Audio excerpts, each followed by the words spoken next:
तारीख है और कितना इससे इत्तेफाक रखती हैं। इस तरह के मंच पे हम कई तरह की बातें कई बार बोल जाते हैं, भावावेश में आके, जोश में आके, कुछ पॉलिटिकल मजबूरियां भी हो सकती हैं किसी की, वो भी दायरे में आती हैं। लेकिन जब आप लोगों से मिलती है मैम ग्राउंड पे, तब आपको लगता है कि वाकई ये बातें साकार रूप ले रही है, मूर्त रूप ले रही है?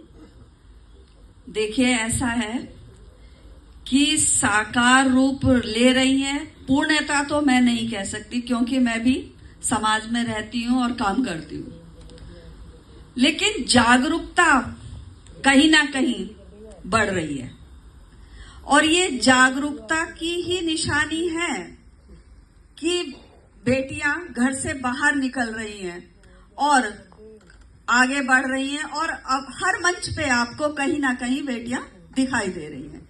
लेकिन धरातल पर मैं अभी भी कहूंगी कि हमें बहुत काम करने की आवश्यकता है, क्योंकि मैं शहरों के आसपास तो अभी भी आप कह सकते हैं कि बेटियों को बराबर का दर्जा दिया जा रहा है, लेकिन अगर हम दूर दराज के गांव में अभी भी जाएं तो बेटियों को घर पर काम के लिए ही रखा जा रहा है और बेटों को स्कूल भेजा जा रहा है। जब तक वो व्यवस्था में परिवर्तन नहीं होगा तब तक हम पूर्णतः नहीं कह सकते कि हम बराबरी के दर्जे पर आ चुके हैं।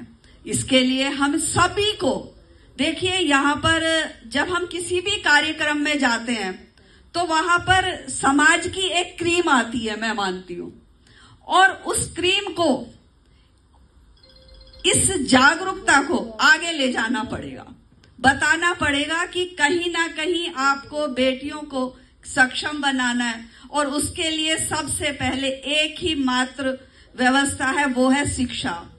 आपको बेटी को शिक्षित अवश्य करना पड़ेगा।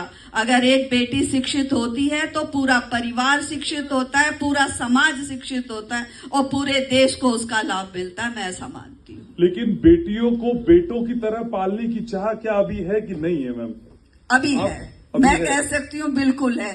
जो थोड़ा समाज जागरूक हो चुका है, जो खुद कहीं ना कहीं आगे बढ़ चुका है।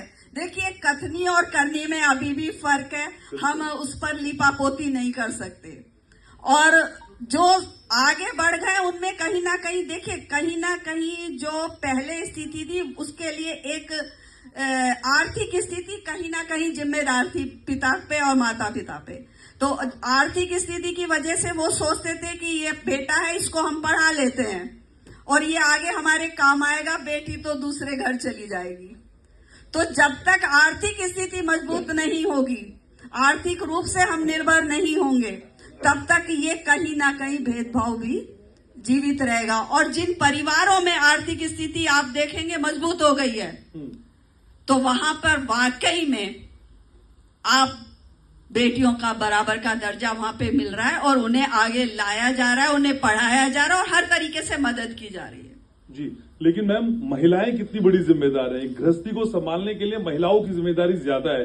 क्या वो पहला कदम एक माँ को, एक महिला को ही उठाना पड़ेगा जब वो बताए कि बेटी तुम बेटे से कम नहीं हो?